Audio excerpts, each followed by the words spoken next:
So, god damn, I feel hungry already, even though I already ate anyway. When I was 10 years old, I was an avid DBZ fan. Like many anime fans, I got my start watching anime on Toonami after school, before transitioning into the Adult Swim Saturday Night block, and eventually finding my way to subbed anime online by the time I entered high school. One great loss the internet has experienced. Oh boy, nice echo audio. All right, it is something else on that one. In the modern age is the loss of fan sites. With the advent of websites like Facebook, YouTube, and Tumblr, it has become much easier for fans of a genre or series to congregate and discuss their obsessions. But in the earlier days of the internet, fan sites and forums reigned supreme. Now, I'm not even close to being in that class of old taku that talks about IRCs and bulletin board systems or pre-internet bootleg swapping at conventions. But I do remember a time when I frequented DBZ fan sites daily. I don't remember their names, or even how many I visited, but I remember sprite rips from Super Famicom games, DBZ mods for Warcraft 3, and a sizable amount of parody content, most of which focused on emasculating Vegeta and making him obsessed with Oprah or making him a gay for Kakarot. Yes, I realize it's cringy in retrospect, but hey, I was reading this shit when I was 10. Give me a break. One obsession I had was looking at cut content, seeing those censored moments that were too... Is this your attempt of making me feel old? Oh boy, we're really going back into that one, huh? These like really old websites you would browse back like more than several years ago. too adult for Cartoon Network to show me. This is what led me down a rabbit hole of DBZ trivia. One aspect of this trivia which, for reasons I can't really explain, really stuck out to me was name jokes. Now I can't tell you why this is, but I was fascinated with the primarily food-related jokes in the names of the Dragon Ball characters. I memorized every meaning I could and told every friend I had that watched the show.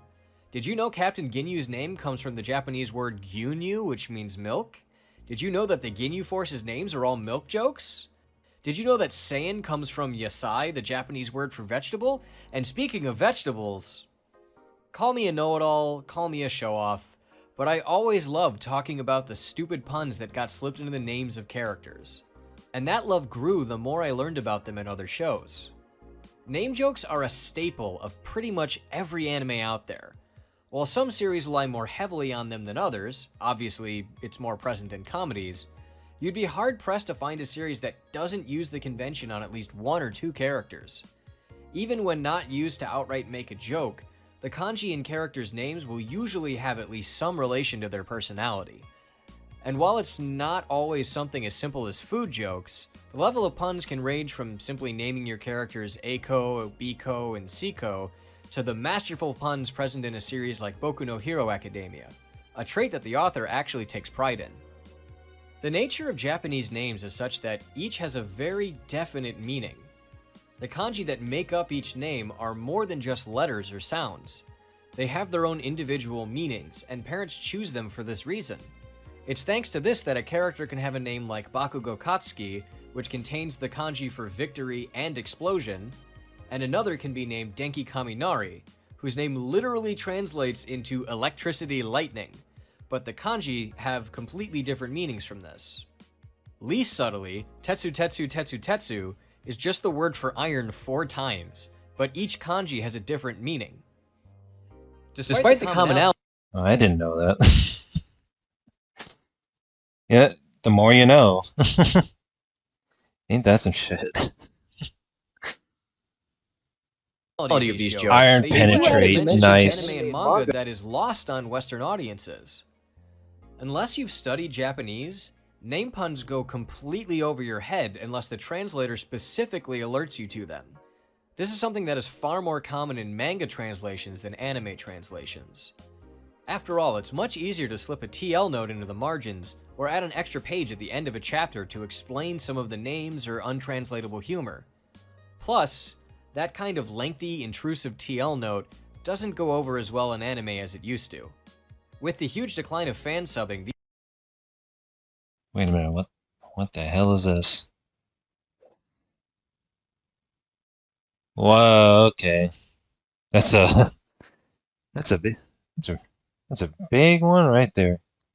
English alternatives to this translation are Shocker, Sparky, Zappy, Zappy Dan, the Magnet Man, Thorfina, the Shock Locker, Static Shock. Although Static Shock, if anything, is a pretty dope show. So Buzzer, Zap and Fap.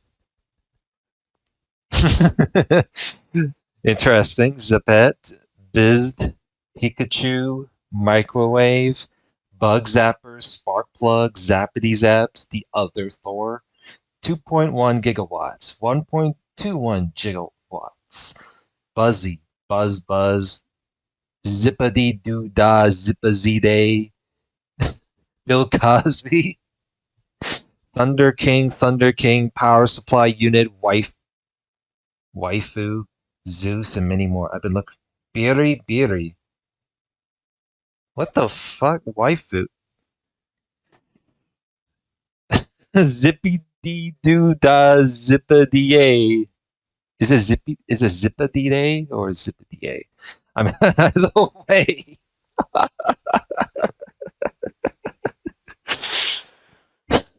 I ain't gonna lie though. The only ones that I find pretty funny is like and randoms like Zap and Fap and Bill Cosby. Although this one I find stupid is they put his wife in there, but either way, that's pretty cool. doesn't go over as well in anime as it used to. With the TL note of TL note, Baka means idiot, and Gaijin, short for Gaiko Kujin. Well, we already know Baka means idiot.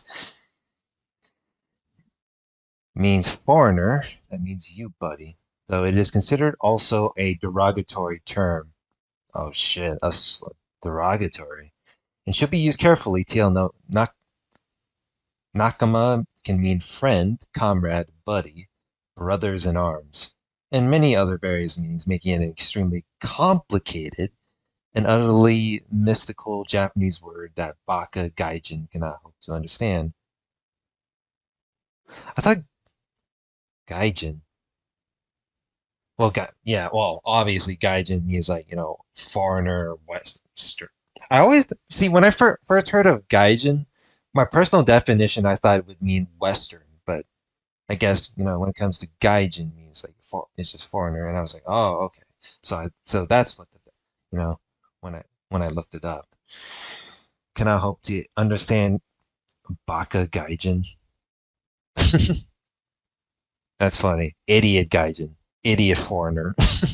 Anyway, cannot hope to understand Butte Charter Section 1. Believe in your nakama. Help your nakama. Help help your buddy. Oh, I mean, we already seen it in enough show when they use like, when you see a character that, just screams out hentai or etchy. Although if anything, it just means like a similar definition. It means like a similar way of saying like you fucking pervert. I don't know. huge decline of fan subbing, these kind of TL notes are becoming less and less common. Although that's a completely different topic for a video entirely. Tail note, gomen, TLDR, gomen in Japanese can mean sorry. However, Sawa-chan is actually saying go men, go men. What the? What? What the fuck am I reading? is this is this even a okay? Now I don't even know if this is even like shit posting anymore. Go men, indicating her being fucked silly while playing the new StarCraft 2 that costs $60 for one third of the game that I would never buy because I am not a fucking buy bleep and I am a cheap Asian Jew. Fuck you, Blizzard, for selling parts of the game for insane prices. I'm like, oh, okay. I'm sorry that you got, hooked by StarCraft 2 to where you only got to play like one third of the of game because as far as I know, when you play StarCraft 2, you're basically playing like the one third of games means you have to play like the Terran faction, and then the other two you pay extra $60 to $120 for like to buy the extra campaigns for the other two factions. So it's like, well, Jesus Christ. Anyway, It's It's because of because of this this that a that a lot of lot of these these jokes jokes sort of sort of flew flew under under the the radar for me, especially in series that are less expressly comedic, where the jokes are less likely to come into focus. It's only been recently for me, as I've been studying Japanese, that I've noticed some of these jokes I never knew about. When I learned that Jiro literally translates to second son, it made this exchange make a lot more sense. Well, this says your name is Jiro Yamada. That's just a boring name my mother happened to give me. But Gai Daigoji is the name which belongs to my soul. Especially when you see how his chosen name is full of complicated, impressive looking kanji. It literally contains the kanji for big, overpowering, and victory song. Another simpler realization was when I found out that Yusuke from Yu Yu Hakusho's first name literally uses the kanji for ghost and assist. Also, Kuwabara uses the kanji for mulberry tree. A mulberry is a tree, Kuwabara is a man, and I'll prove it. We all have to die when our time comes, but if we do our duty, we don't got regrets. what the hell? So taste a little piece of my sword, Tagoro. Another joke lost in translation. So why am I telling you this? Am I saying to go out and learn Japanese? No, but I am telling you this. These jokes are everywhere in anime and manga, and if you're not already aware of them, you're missing out on an element of these series that the creators put at least some effort into, especially Horikoshi. If this kind of thing strikes your fancy like it does mine, I would definitely recommend looking into some of your favorite series and seeing how the names parse out. You don't even have to learn kanji. Most Wikipedia pages listing the characters of an anime series include the... I can't even tell if this is educational or if this is just some sort of bragging right to just say like, hey, you should go back and learn the meanings of the names of the characters. Wait a minute. Oh. Uh, you know what? I don't disagree on that. I guess weebelitism can be pretty interesting after all. the original spellings of their names, which includes the kanji. You can use translation websites. I'm personally fond of Tango to look at the various meanings of each symbol. Give it a try. You never know what you might find. Oh yeah, for sure. Like if this was reversed for the Japanese people watching you know, like films outside of their country, like, America for example, like they don't get the link. That'd be funny.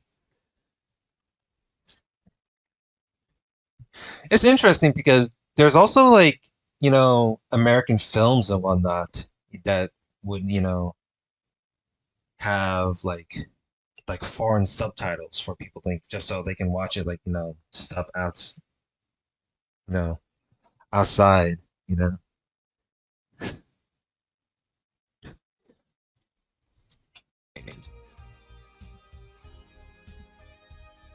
Oh,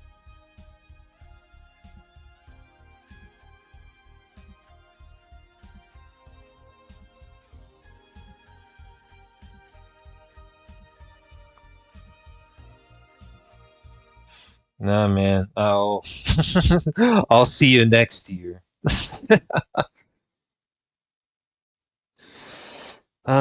Anyway,